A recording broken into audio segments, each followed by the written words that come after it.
চলছে কেক ভাগের পর্ব আর ওইদিকে দেখছি শুরু হয়ে গেছে কাজ করো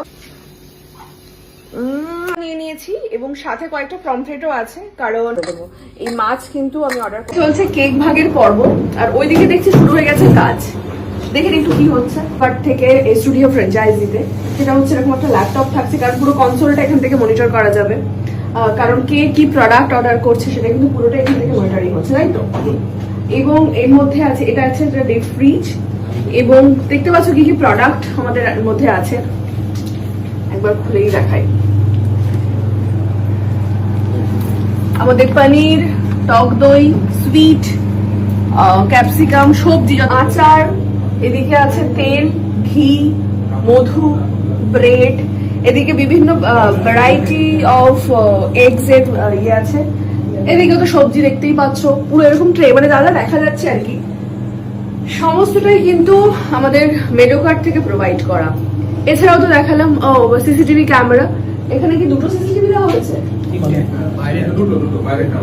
হ্যাঁ দুটো ওইখানে একটা দুটো সিসিটিভি এখানে প্রোভাইড করা হয়েছে একটা ওই ওই ঘরটাতে একটা এই ঘরটাতে হ্যাঁ এছাড়াও এই যে টেবিলটা চেয়ারটা দেখা যাচ্ছে পুরোটাই কিন্তু প্রোভাইড করা হচ্ছে আজকের রেসিপি কাতলার কালিয়া তো আমি কাতলা নিয়ে নিয়েছি এবং সাথে কয়েকটা পমফ্রেটও আছে কারণ কাতলা একটু কম ছিল আর এই মুহূর্তে দাঁড়িয়ে যতজন সদস্য সেই অনুযায়ী কম পড়ে যেত তো আমার কাতলার কালিয়া বানানোর রেসিপিটা তোমাদের সাথে শেয়ার করছি সঙ্গে থাকো দেখতে থাকো শুরুতে আমি নুন হলুদ সুন্দর করে মাখিয়ে নেব প্রথমে দিয়ে দিলাম নুন এরপরে দিয়ে দেব মেডোকাটের একদম পিওর ন্যাচারাল হলুদের গুঁড়ো আর দিয়ে দেব একটুখানি আদা রসুন আর লঙ্কা পেস্ট করে রাখা 1 চামচ এর মধ্যে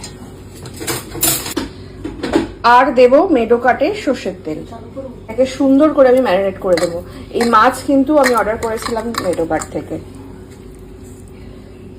মাছটা সুন্দর করে ম্যারিনেট করে নিয়েছি এবারে ভেজে নেব এবার আমি কড়াতে দিয়ে দেব মেডোকাটের একদম কাচ্চি ঘানি সর্ষের তেল মাছগুলোকে এবার আমি ভাজতে দিয়ে দেব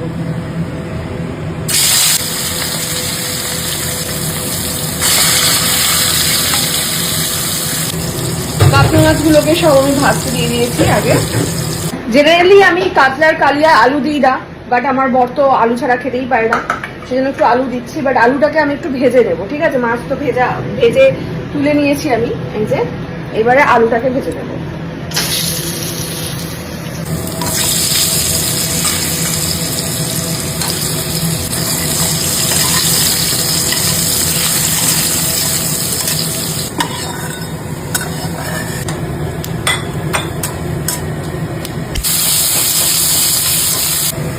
পেঁয়াজটাকে একটু ব্রাউন করে ভাজা হয়ে গেছে এরপর আমি দিয়ে দেবো একটু ব্রাউন সুগার ভালো করে নাড়াচাড়া করতে হবে আমি এটাতে 2 রকমের পেঁয়াজ ইউজ করবো একটা কেটে রাখা পেঁয়াজ যেটা ভাজা হয়ে গেছে এবারে পেস্ট করে রাখা পেঁয়াজটা দিয়ে দেবো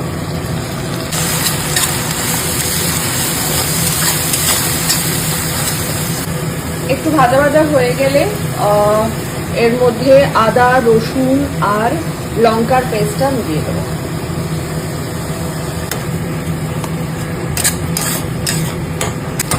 একদম ড্রাই হয়ে এসছে তেল বেরিয়ে গেছে এবারে দিয়ে দেবো পরিমাণ মতো নুন হলুদ জিরে গুঁড়ো ধনে গুঁড়ো একটু কাশ্মীরি লঙ্কা মশলাগুলো ভাজা ভাজা হয়ে এসছে এরপরে আমি এর মধ্যে দিয়ে দেব পেস্ট করে রাখা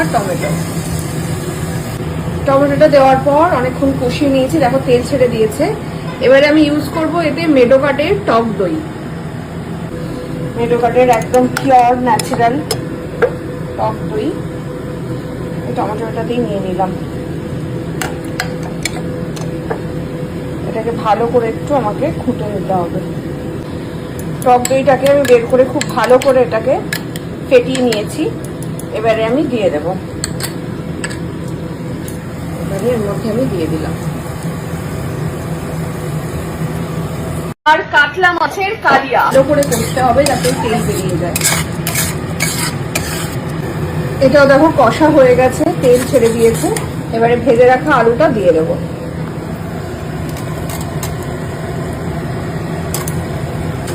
ভালো করে নেড়ে ছেড়ে দিলাম কষাটা হয়ে গেছে, এবার এর মধ্যে আমি জল দিয়ে দেবো।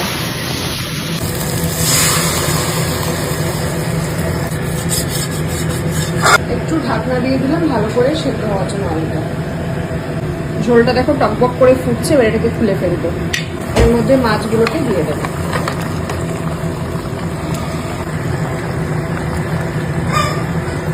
এটাকে এবারে কিছুক্ষণ ফুটতে দেবো। এটা কিন্তু একদম রেডি হয়ে গেছে, এই দেখো কত সুন্দর কালারটা এসছে। এবারে এর মধ্যে আমি দিয়ে দেবো হলো মেডোকার্ডের ঘি। দিয়ে দিচ্ছি আমি একদম পিওর ঘি, আর দিয়ে দেবো সামান্য একটু গরম মশলা। ফাইনালি রেডি হয়ে গেল আমার কাতলা মাছের কালিয়া। কেমন লাগলো রেসিপিটা, তোমরা কিভাবে বানাও অবশ্যই। গুড মর্নিং সকলকে। আজকে প্রচুর পরিমাণে বাজার করেছি মেডোকার্ড থেকে, আর নতুনত্ব একটা জিনিস বাজার করেছি, সেটা হচ্ছে বড়ি। কত ধরনের বড়ি দেখো এখানে আমাদের চলে এসেছে মেডোকার্ডে। কি কি বড়ি এসছে গো? এইটা কি গো, এরকম পেনলাই বড়ি, মশলা ধোকা বড়ি। আচ্ছা, মানে আমরা ধোকা না করে এটা দিয়ে আমরা রান্না করতে পারবো, তাই তো? বড়ির ঝোল করতে পারবো। এটা মিষ্টিটা দেখবো, ছোট্ট ছোট্ট। দেখি একটু হাতে তোলো দেখি, সেটা খুব সুন্দর। এগুলো ভাজা খেতে খুব ভালো লাগে। এই তাহলে আমাদের যে লাল শাক হয়েছে, আজকে লাল শাক তুলে বড়ি দিয়ে তাহলে করি। মুগ ডালের, মুগ ডালের বড়ি, মুগ ডালের বড়ি, এটা হিং না মশলা বড়ি। মশলা বড়ি মানে এত কিছু পাওয়া যায়। মশলা হিং বড়ি, মশলা হিং বড়ি। বাহ, আমি তো বড়িতে বুঝতে। আমি কি বলেন তো, এটা মাছের ডিম। মাছের ডিম? হ্যাঁ, এই দেখো। আচ্ছা, এছাড়া এখানে আমি ডিম অর্ডার করে নিয়েছি। এটা দেশি মুরগির ডিম আছে, কারণ বাবার বহুদিন ধরে ডিমের ঝোল খাওয়া করছি, তাই জন্য মেনুকার্ডের একদম পিওর ন্যাচারাল ডিম অর্ডার করে নিয়েছি। দুটো আছে। এটা কিসের জন্য? ওটা হচ্ছে হলুদ, একদম পিওর ন্যাচারাল হলুদ, মানে একদম জিরো প্রিজারভেটিভ। পেঁয়াজগুলো খুব সুন্দর। আলু পেঁয়াজ সব অর্ডার করে নিয়েছি, যেগুলো এক্সট্রা লাগতো। এই হচ্ছে আজকে আমাদের বাজার। এবার চলো আমরা লাল শাক তুলতে যাই। এখানে প্রচুর পরিমাণে হয়েছে লাল শাক, দেখতে পাচ্ছ। আবার ভরে গেছে পুরো, যেগুলো ছোট ছিল বড় হয়ে গেছে, সেগুলো এই যে উঠছে, অনেক বড় বড়। হ্যাঁ, কি তাজা আর ফ্রেশ না, একদম মেডোকার্ডের প্রোডাক্টের মতো। ওদিকে বাবাও ওয়েট করতে পারেনি দেখে, বাবাও চলে এসেছে এখানে। দুজনে মিলে এখন শাক তোলা হচ্ছে।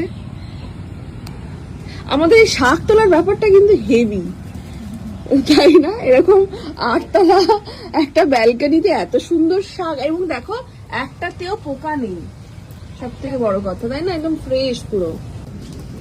হাতটা দেখাও, মাই গড কতটা। বাবার ওদিকে দেখো, পুরো মানে প্রচুর মোটা বান্ডি তুলেছে। এখানে মৌসুমি থেবড়ে বসে গেছে তুলতে তুলতে, এত শাক, এত শাক হয়েছে। তাহলে আজকে বড়ি দিয়ে এটা হবে, লাল শাক ভাজা। এই যে এতটা শাক হয়েছে, এতটাই ফ্রেশ, শুধু ধুলেই হয়ে যাবে, তাই না? একটাও পোকা নেই, একদম চকচক করছে। মেডোকার্ড অ্যাপটা ওপেন করে একদম নিচে দেখো গ্রসারি যে সেগমেন্টটা আছে, সেখানে ক্লিক করলেই কিন্তু তোমরা বড়ি পেয়ে যাবে। প্রথমে পাবে তোমরা কোল্ড প্রেস অয়েল, এরপরে পাবে উড প্রেস অয়েল, এরপরে আছে আমাদের ন্যাচারাল হলুদ, এরপরে আছে মুসুর ডালের বড়ি, ভাজা মুগ ডালের বড়ি, মশলা ধোকা বড়ি, মশলা হিং বড়ি, বিউলির ডালের বড়ি। এত ধরনের বড়ির অপশান কিন্তু আছে, তোমরা চাইলে কিন্তু অর্ডার করতে পারো। আর আজকে তো রবিবার, জমিয়ে তো খাওয়া দাওয়া হবে। আর মাছের ডিমটা দেখো কোথায় পাবে, মাছ সেগমেন্টে। এই দেখো মাছের ডিম আছে। এছাড়াও কিন্তু বহু ধরনের এখানে মাছ আছে, কাতলা, রুই থেকে শুরু করে পাবদা, পমফ্রেট, ইলিশ, চিংড়ি, 3 ধরনের চিংড়ি এখানে কিন্তু অ্যাভেলেবেল আছে। এছাড়া যদি মাটন খেতে চাও, একদম দেশি তেঁতুল দিয়ে মোরলা মাছের টক আজকে স্পেশাল রেসিপি। কারা কারা খেতে পছন্দ করো কমেন্ট করো। কে পছন্দ করো তেঁতুলের টক খেতে? মুখটা কিন্তু ভেঙে যাবেই। যাই হোক, রান্নাটা শুরু করি। তেঁতুলটা আমি প্রথমে কিছুটা পরিমাণে নিয়ে এখানে জলে ভিজিয়ে রেখেছি, এবার এটাকে সুন্দর করে আমি চটকে নেব।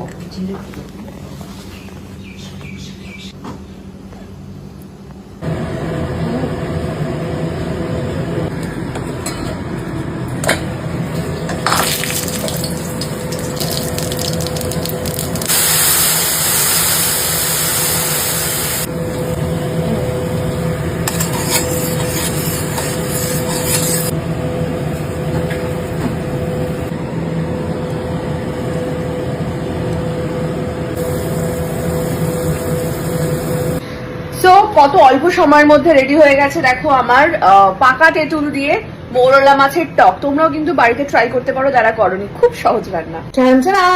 রেডি হয়ে গেছে, এবারে খেয়ে বলবো কিরকম টেস্ট হয়েছে। বসে পড়েছে খেতে। ফার্স্ট আছে যেটা, সেটা হচ্ছে মোচা দিয়ে চিংড়ি শাক। যে মোচাটা কিন্তু মেডোকার থেকে অর্ডার করা, চিংড়িটাও মেডোকার থেকে অর্ডার করা।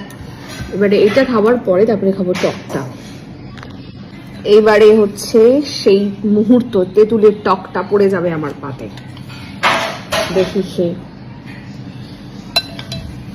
সমস্যাটা হচ্ছে এটা এটা এটা একমাত্র আমার জন্যই আমাকে রান্না করতে হয়, এটা কেউ খান না এবং ট্রাইও করতে ইচ্ছুক নয় একেবারেই। তোমরা কি আজকে করবো করবে একটু? আচ্ছা, আজকে একটু ট্রাই করবে বলেছে। যারাই তেঁতুলের টক দিয়ে মাছ বা মৌরলা মাছ খেতে পছন্দ করে তারা একমাত্র এটার স্বাদ বুঝবে, যে অমৃত। সব ছেড়ে দিয়ে এটাই খেতে ইচ্ছা করে। সুপার। তোমরা কারা কারা তেঁতুল দিয়ে মৌরলা মাছের টক লাভার আছো বলো, কমেন্ট করো। একটুখানি ট্রাই করে দেয় না, ট্রাই করে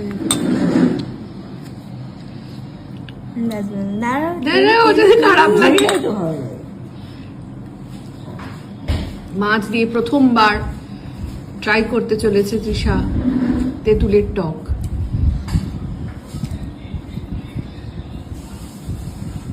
কিরকম? ভালো লাগে, আর চাটনি চাটনি ফ্লেভার, মানে সত্যি টেস্টটা। হ্যাঁ, মাছ খেয়ে দেখ। মাছ দিয়ে ভালো লাগে সেটা।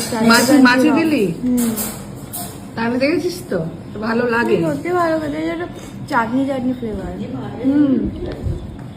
এটা খেলে আমাকে আর আলাদা করে চাটনি খাওয়া লাগে। হ্যাঁ তাই তো হয়, মাছের টকটা এরকম। তাহলে কি আর একার জন্য আমার বানাতে হবে না? তোরও বানাবো মাঝে মাঝে। বানাতে পারো। বানাতে পারি তো। ননদের তরফ থেকে অ্যাপ্রুভ করিয়ে নিয়েছি মাছের টকটা, কারণ কেউই খেত না বাড়ি। এটা দাদার তরফ থেকেও, হ্যাঁ এটা দাদার তরফ থেকেও অ্যাপ্রুভ করাবে। না, ও একবার খেয়েছিল, খেয়ে পছন্দ করেনি। এই হ্যাপি খাবি নাকি? হ্যাপি খাবি? মাসে ছুটে চলে গেল। এই খাবি কি? না, চলে গেছে। এখন দেখা যায় শাশুড়ি মা ওই অ্যাপ্রুভ যদি হয় তাহলে তখন বাড়িতে মাঝে মাঝে হতে পারে। আর একটা জিনিস আমি খুব খাই, সেটা হচ্ছে আমশি দিয়ে শোলের টক।